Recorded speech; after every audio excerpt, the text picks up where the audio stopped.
আসসালামু আলাইকুম। যেহেতু শিক্ষা নিয়ে কথা হচ্ছে, আমাদের বর্তমানে মাননীয় স্পিকার, আমরা যদি বর্তমান শিক্ষা ব্যবস্থা দেখি, আমাদের এন্ট্রান্স ইনস্টিটিউশনগুলোতে বিশেষ করে প্রাথমিক শিক্ষায় আমরা দেখছি যে ভর্তি প্রক্রিয়াতে আমাদের এখন দুইটা পদ্ধতি প্রচলিত ছিল। এডমিশন বাই মেরিট আগে প্রচলিত ছিল, এখন সেটা কনভার্ট হয়েছে এডমিশন বাই লটারির মাধ্যমে হচ্ছে এখানে বাচ্চাদেরকে ভর্তি করা হয়। ফলত যেটা হয়েছে, ফিডার ইনস্টিটিউশনগুলোর শিক্ষার মান অনেক কমে গিয়েছে, যার ফলে টারশিয়ারি এডুকেশনে আমরা হচ্ছে কোয়ালিটি সম্পন্ন ছাত্র আমরা হচ্ছে বিশ্ববিদ্যালয়গুলোতে আমরা পাঠাতে পারি না। এখন মাননীয় মন্ত্রী মহোদয়ের কাছে আমার প্রশ্ন থাকবে, এই যে প্রাইমারি স্কুলে বাচ্চাদেরকে ভর্তি করানোর ক্ষেত্রে আমরা কি ভর্তি প্রক্রিয়াটা আমরা পরিবর্তন করব কিনা, নাকি এই যে এডমিশন বাই লটারির মাধ্যমে আমরা নিব এবং মেরিটকে আমরা হচ্ছে সবসময় হচ্ছে দমায় রাখবো, নাম্বার 1। আর নাম্বার 2 হচ্ছে আমাদের বর্তমান শিক্ষা পদ্ধতিতে আমরা যদি দেখি, আমরা যারা পয়সা দিয়ে কিনতে পারে তারা হচ্ছে এখন ইংরেজি মাধ্যমটা কিনছে, যারা পয়সা দিয়ে ইংরেজি মাধ্যম কিনতে পারে না তারাই কেবল আপনি যেই শিক্ষা পদ্ধতি আমাদের জন্য জনজীবনের জন্য আপনি চালু করেছেন সেটা আমরা কিনছি, আর যারা সেটাও কিনতে পারে না তারা হচ্ছে মাদ্রাসা শিক্ষা পদ্ধতি কিনছে।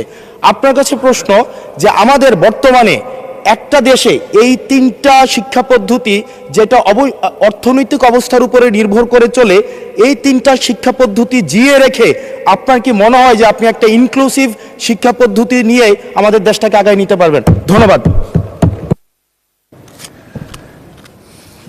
মূল প্রশ্ন ছিল জাহাঙ্গীর হোসেনের, মাননীয় সদস্য, সারা দেশে প্রাথমিক ও গণশিক্ষার উন্নয়নে কোনো প্রকল্প গ্রহণ করা হইয়াছে কিনা, হইলে তাহা কি?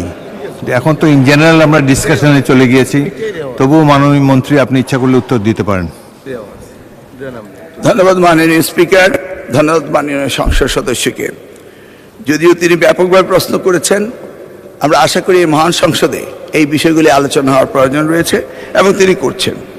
মূলত আমাদের দেশে শিক্ষা ব্যবস্থার জন্য রুরাল অ্যান্ড আরবান দুইটি সেকশন রয়েছে।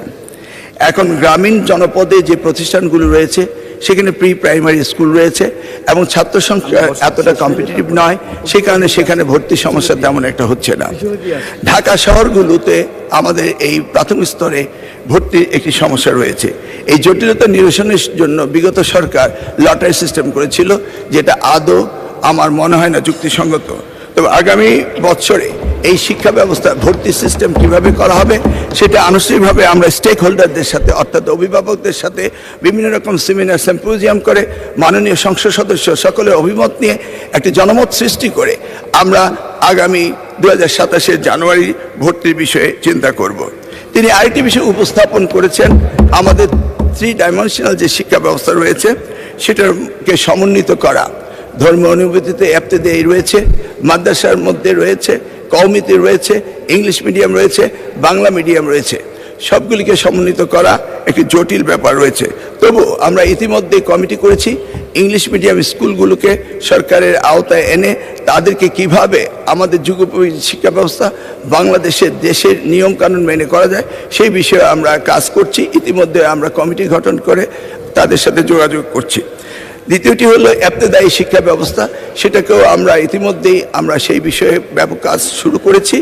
আর কওমি শিক্ষা ব্যবস্থাকে কিভাবে অন্তর্ভুক্ত করা যায়, কারণ একটি দেশে বিভিন্ন শিক্ষা ব্যবস্থা না থেকে কিভাবে শিক্ষা ব্যবস্থা সমন্বিত করা যায় সেই ব্যাপারে সরকারের পক্ষ থেকে প্রচেষ্টা এবং উদ্যোগ আমরা নিচ্ছি।